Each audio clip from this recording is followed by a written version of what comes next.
भैया बहनों, ऑनलाइन कक्षा में आपका स्वागत। अपने गणित में कक्षा 7 में विषय गणित दिनांक 30/6/2020 अपना जो अध्याय चल रहा है वो अध्याय 3 आंकड़ों का प्रबंधन। तो आंकड़ों के प्रबंधन के बारे में आपको कल मैंने परिभाषा वगैरह समझाई, आपने समझ में आ गई होगी। आंकड़े क्या होते हैं, किसी सूचना के लिए एकत्रित किए संख्यात्मक मान आंकड़े कहलाते हैं। आंकड़ों का प्रबंधन का होता है व्यवस्था करना, उद्देश्य की प्राप्ति के लिए, किसी निश्चित उद्देश्य की प्राप्ति के लिए एकत्रित किए आंकड़ों को सुव्यवस्थित ढंग से रखना या जमाना आंकड़ों का प्रबंधन कहलाता है। उसके बाद परिसर बताया आपको। परिसर क्या होता है? परिसर क्या होता है? फैलाव। परिसर ज्ञात करने का सूत्र बताया आपको। परिसर दिए गए आंकड़ों में सबसे बड़ी संख्या और सबसे छोटी संख्या का अंतर आंकड़ों का परिसर कहलाता है। यह आपको कल मैंने परिभाषाएं बताई। ये परिभाषाएं आपने याद कर ली होगी, उसको याद रखनी है और उदाहरण करवाया था वो भी करने हैं। मैंने आपको कल जो उदाहरण दिया तो आपने कर लिया होगा। कोई समस्या होता है व्हाट्सएप पर पूछ सकते हैं। उसमें प्रकरण आया आज माध्य एवं परिसर ज्ञात करना। माध्य एवं परिसर किस प्रकार ज्ञात किया जाता है वो अपन एक उदाहरण के द्वारा समझते हैं। अब देखो किस प्रकार ज्ञात करते हैं। जैसे एक कक्षा के मूल्यांकन किया गया, मूल्यांकन में छात्रों के द्वारा प्राप्त अंक इस प्रकार हैं 4, 6, 7, 5, 3, 5, 4, 5, 2, 6, 2, 5, 1, 9, 6, 5, 8, 4, 6, 7। ये 20 भैया हैं। कुल 20 भैयाओं ने यह अंक प्राप्त किए। अब इनका अपन को ज्ञात करना है। जैसे इसमें सवाल पूछ रहा है नंबर 1, क्या पूछ रहा है? सबसे बड़ा अंक कौन सा है?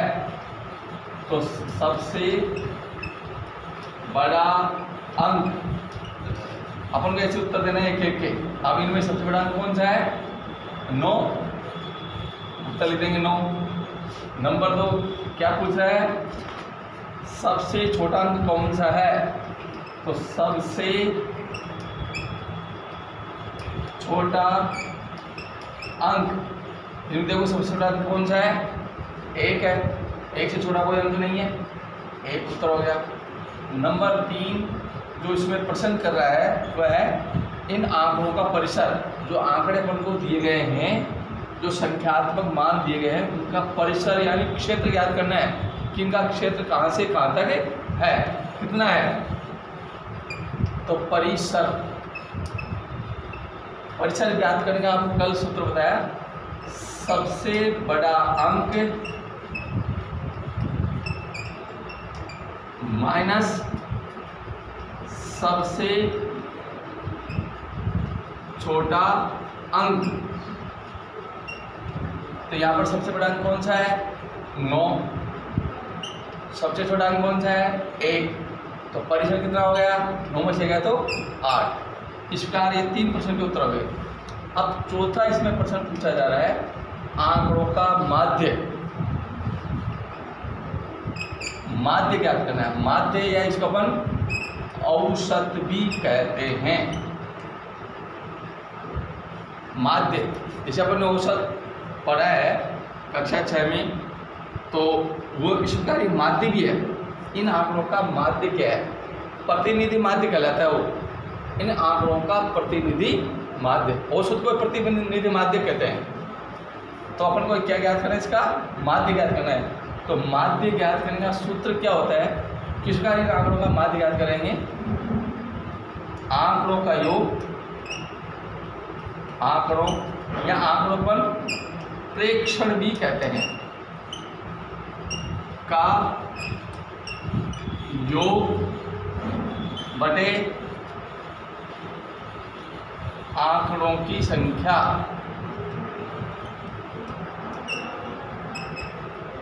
ये माध्य ज्ञात करने का सूत्र होता है। प्रेक्षणों का योग बटे प्रेक्षणों की संख्या। तो अब इन प्रेक्षणों का योग को अपन कर लेंगे। तो इन प्रेक्षणों का योग आप सबको जोड़ेंगे, एक दूसरे को जोड़ के सबको जोड़ेंगे पूर्व को। तो उनका योग कितना आ रहा है? योग आ रहा है इनका आएगा 100। इन सब का योग कितना है 100। तो आंकड़ों का योग कीजिए अपन, आंकड़ों के योग का मान क्या रख देंगे 100। आंकड़ों की संख्या, आंकड़ों की संख्या कुल कितने आंकड़े हैं, ये 20 है। कितने अंक है 20। आंकड़ों की संख्या कितनी होगी 20। अब इनका अपन को माध्य ज्ञात करना है, तो आंकड़ों का योग का मान 100, आंकड़ों की संख्या का मान 20। 100 में अपन 20 का भाग ले लेंगे, ये अपन काट भी सकते हैं। कितना आ गया 20 पंजा 100। तो इनका इन आंकड़ों का माध्य कितना आ गया 5। कितना आ गया 5। इस प्रकार अपन इनका इस सवाल के अंदर माध्य ज्ञात कर दिया अपन ने, इनका परिसर ज्ञात कर दिया, और जो जो भी इसमें सवाल पूछा है सबसे छोटा अंक सबसे बड़ा अंक ये अपन ने इसको पूरे को ज्ञात कर लिया। इस प्रकार अपन आंकड़ों का माध्य परिसर वगैरह ज्ञात कर सकते हैं। इस प्रकार अपन एक एग्जाम्पल और करते हैं, एक सवाल और करते हैं। एक दूसरा उदाहरण और है, प्रथम 5 पूर्ण संख्याओं का माध्य। एक सवाल है, प्रथम 5 पूर्ण संख्याओं का माध्य ज्ञात करना है, ज्ञात करना है। अब प्रथम 5 पूर्ण संख्याएं, पूर्ण संख्या के बारे में पहले आपको बता दिया गया। पूर्ण संख्या कहाँ शुरू होती है 0 से। तो प्रथम